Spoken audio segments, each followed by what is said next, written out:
Last time we talked a little bit about integrating POC and DevOps and so on, and this time I thought we'll share a real example with Amdocs.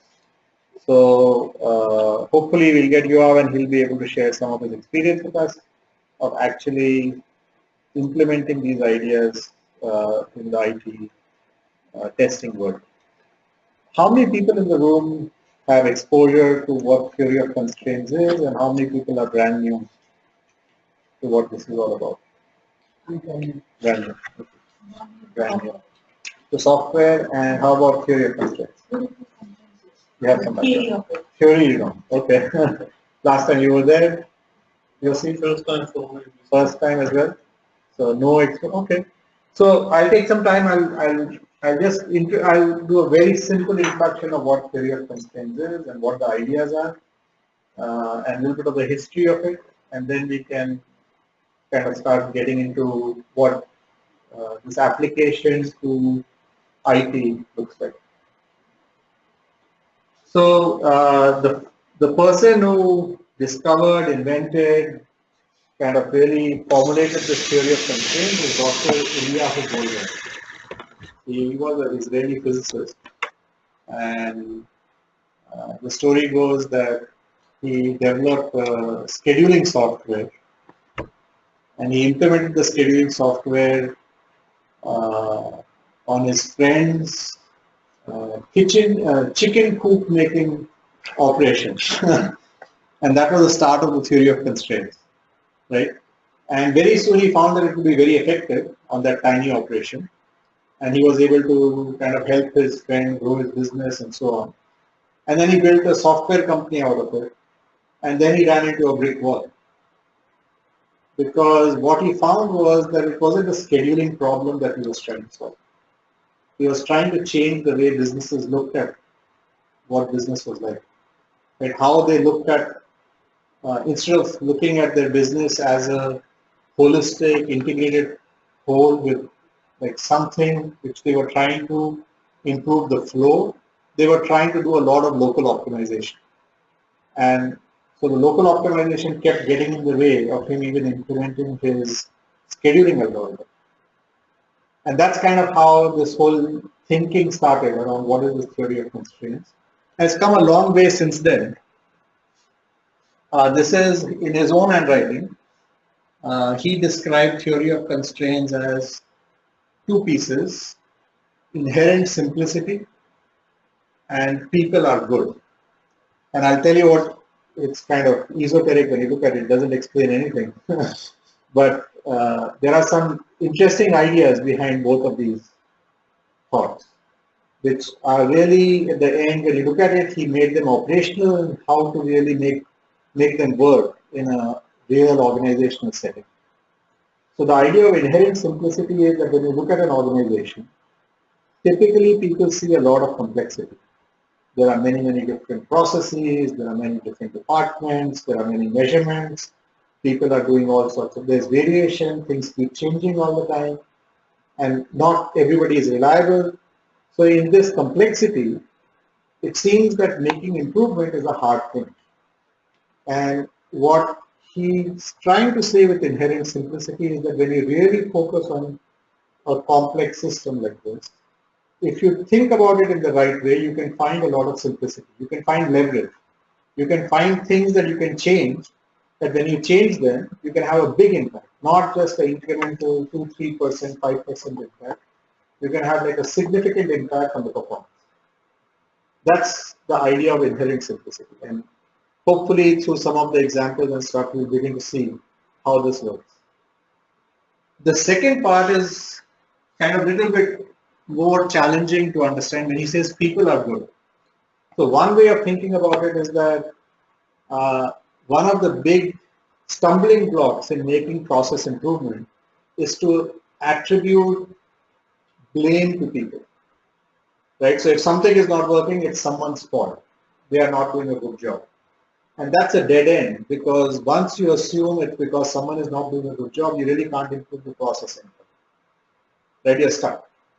So when you think about people are good, one way of thinking about it is how do you get rid of the personal aspects in an organization, like the human elements, which are always going to be there and they are important. But can you think beyond them and think about the system, the process, the measurements, how the system behaves, and then make an improvement, right? So that you're not dependent on people. Now, it doesn't mean that at the end of the day you're not dependent on people because organizations are made of people. But can you make an improvement that doesn't depend on people uh, or changing people in a significant way, right? The other piece of this is that often uh, one of the reasons that we have a lot of local optimization is that there's a desire for a lot of local control. And when you get into the idea of local control, it blocks you from making improvement on the system as a whole. So a big piece of this is also about how do you move away from local optimization to thinking about the system as a whole. So those were kind of his ideas about what POC is. Uh, uh, can we go on? So these are some of the key elements of theory of constraints. There's one idea which is the 5 focusing steps, which is how do you analyze a business? How do you take a business and figure out, if you ask the question, I want to make a significant improvement in this business, you have to answer the question, what do I focus on? What do I change? Right? And what do I change it to? Like what kind of changes do I make? And then how will I make this change? And if you can define these things, then it can help you make this big improvement that you're looking for. In the work that we do, one of the key tools is this 5 focusing steps, which says that if you can understand what is the constraint in an operation or in a department or in the business as a whole, if you can identify what the constraint is, it's an extremely powerful leverage point. Because if you focus on the constraint, then any improvement of the constraint is an improvement for the whole system. Or improvement on the non-constraint will probably not give you as much improvement. It might give you some local benefits, but it's not going to improve the performance of the system. So if you really want to improve the performance of the system, you really need to focus on what the constraints. The challenge is it's not always obvious what the constraint is. When you walk into an organization, it seems like there are hundreds of constraints. Right? So clearly thinking and figuring out what the constraint is a big part of kind of implementing theory of constraints.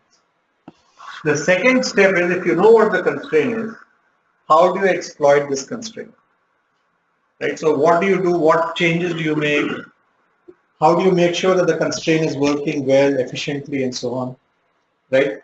And then the third step, which is the hardest step, because this is where you have to overcome a lot of the current ways of working, is you have to subordinate the rest of the organization to the constraint. So for example, we do a lot of work with airlines. In the airline, what is the constraint? Any guesses?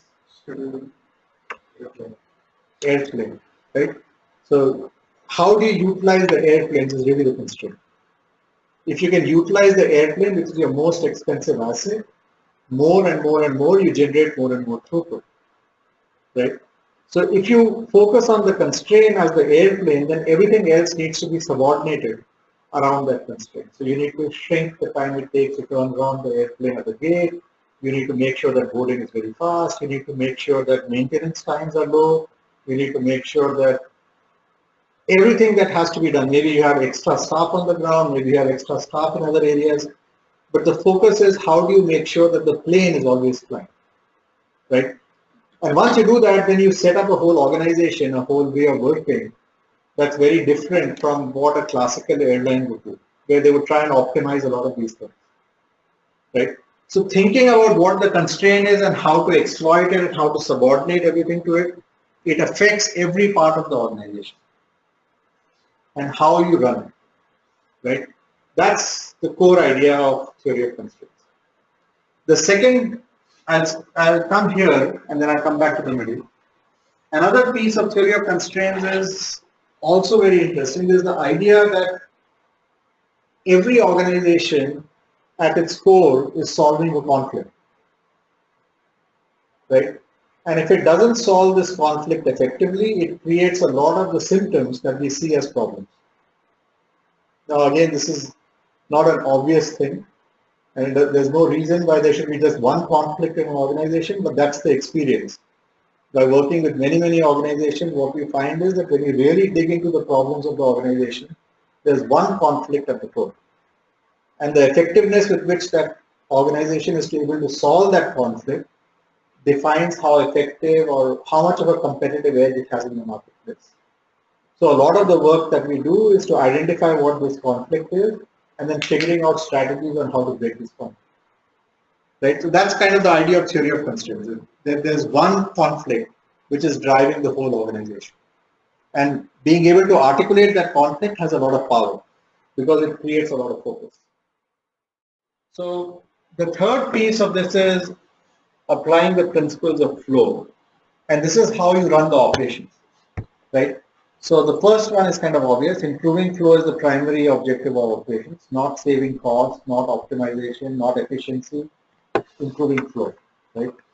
The second one is, and this is very important, the primary objective of flow can only be achieved if you have a physical mechanism to stop overproduction. So when you want to establish flow, it's not about working on more things. It's about stopping people from working on things before, right? And that's a very important idea in flow. And you'll see when Yoav presents how this idea permeates this idea of DevOps as well. And the third one is that all local efficiencies must be abolished, right? And finally, we must have some mechanism to focus the flow, to find where the flow is being blocked and then to improve the flow. So I'll take a very small example.